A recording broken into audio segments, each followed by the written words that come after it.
10 de agosto de 1978. Indiana, Estados Unidos. El sol de la tarde golpea el asfalto. Tres jóvenes viajan en un pequeño Ford Pinto. Se ríen, conversan, planean el resto del verano. No tienen forma de saber que, en ese preciso instante, están sentados sobre una bomba de tiempo. Un auto detrás de ellos no alcanza a frenar. El impacto es seco. No es una velocidad exagerada. Es un choque por alcance de esos que ocurren miles de veces al día en cualquier autopista del mundo. Pero para este modelo de Ford, el resultado no es un parachoques abollado. Es una explosión instantánea. En menos de un parpadeo, el habitáculo se convierte en un horno. La investigación posterior no revelaría una falla técnica imprevista. No fue un error de manufactura, fue algo mucho más oscuro. Fue una decisión tomada en una oficina alfombrada, meses antes de que ese auto siquiera tocara la calle. Fue una elección cínica. Alguien con un bolígrafo decidió que era más barato dejar que la gente muriera que corregir el diseño. Para entender verdaderamente cómo un gigante como Ford pudo cometer una atrocidad de esta magnitud, debemos viajar a los años finales de la década de los 60. En aquel momento, la confianza del consumidor en la industria automotriz estadounidense era prácticamente inquebrantable. Pero el mercado global estaba empezando a transformarse de forma irremediable. Los fabricantes japoneses, liderados por marcas como Toyota y Honda, habían irrumpido con una propuesta sumamente agresiva. Autos de dimensiones reducidas, extremadamente económicos y, sobre todo, altamente fiables. Esto ocurría justo cuando el precio del combustible empezaba a convertirse en una preocupación real para el bolsillo del ciudadano promedio. Lee Iacocca, el entonces presidente de la división Ford y una figura reconocida por su brillantez, era un hombre impulsado por una ambición desmedida. Él era plenamente consciente de que el gigante de Detroit estaba perdiendo terreno frente a la competencia extranjera y sentía la presión constante de lograr una victoria rápida y contundente en el mercado. Su respuesta estratégica fue el llamado Proyecto Pinto.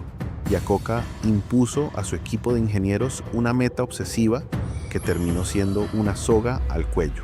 El vehículo debía pesar estrictamente menos de 2.000 libras y su precio de venta no podía superar los $2.000. Habían bautizado esta meta como el objetivo de los 2000. Era una carrera frenética contra el tiempo y contra la matemática más básica. Pero en este afán descontrolado por reducir cada centavo posible, los ingenieros comenzaron a detectar problemas técnicos alarmantes durante las pruebas de choque previas, advirtiendo que los márgenes de seguridad eran inexistentes. El diseño del vehículo guardaba un pecado original de ingeniería. El tanque de combustible estaba ubicado peligrosamente detrás del eje trasero. En caso de sufrir un impacto posterior, el tanque se comprimiría contra el metal, provocando fugas masivas y una ignición inmediata. El auto, efectivamente, era una trampa mortal de fábrica. Aquí llegamos al punto de inflexión definitivo, el instante preciso donde esta historia deja de ser un simple error técnico para convertirse en una de las mayores infamias corporativas de la historia moderna. Los documentos internos que años más tarde el público conocería como el fatídico Memorándum Pinto revelaron ante el mundo el corazón más oscuro, frío y calculador de una compañía automotriz. Ford, bajo ningún concepto, fue víctima de la ignorancia o de una negligencia accidental. No es que los directivos no supieran exactamente lo que estaba ocurriendo en sus talleres.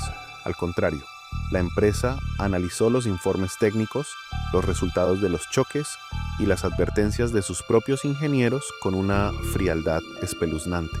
Pusieron toda la evidencia sobre la mesa, observaron el peligro real que enfrentaban sus clientes y tomaron una decisión ejecutiva que desafía cualquier noción de moralidad humana. El equipo financiero de la corporación desarrolló una tabla comparativa de costo-beneficio que resulta absolutamente macabra. En una columna detallaron el costo técnico de reforzar el tanque de gasolina, un gasto de apenas $11 por unidad. En la columna contigua se dedicaron a calcular el costo probable de las indemnizaciones legales que tendrían que pagar tras las muertes y las quemaduras. Las proyecciones eran extremadamente precisas. Estimaron un promedio de 180 muertes confirmadas al año y otros 180 casos de quemaduras severas, pero decidieron ponerle un precio oficial a la vida humana. Fijaron una cifra de $200.000 por cada fallecido dentro de sus cálculos de gestión de riesgos. Al realizar la operación matemática de multiplicar las vidas perdidas por la indemnización, el resultado fue evidente. Era, desde una perspectiva estrictamente contable, mucho más rentable para la compañía pagar las futuras demandas judiciales que gastar esos $11 por cada vehículo fabricado. Fue una decisión fría, puramente matemática y carente de humanidad. Lo que ocurrió detrás de esas puertas cerradas fue una apuesta cínica, cruel y totalmente premeditada. Los ejecutivos concluyeron que las vidas de sus clientes eran simplemente un gasto operativo más. En ese preciso instante, la ética corporativa fue asesinada, siendo reemplazada por la tiranía absoluta de los números. Pero la verdad, al igual que el fuego, no puede ser contenida eternamente. En el año 1977, la revista Mother Jones publicó una investigación demoledora titulada Pinto Madness. Fue el momento en el que el barniz de la corporación se resquebrajó por completo. Por primera vez, el público no estaba viendo simplemente una falla mecánica. Estaban viendo, en blanco y negro, una confesión documental. La indignación social estalló en todo el país. Los ciudadanos no podían comprender cómo era posible que los ejecutivos que diseñaron este vehículo siguieran caminando libres y sonrientes por las oficinas. Los juicios comenzaron a multiplicarse por todo el territorio. Por primera vez en la historia judicial de los Estados Unidos, una corporación fue juzgada directamente por homicidio imprudente. No era un juicio civil por daños materiales, era un juicio por una cuestión de moralidad pública. El daño a la imagen de Ford fue simplemente devastador.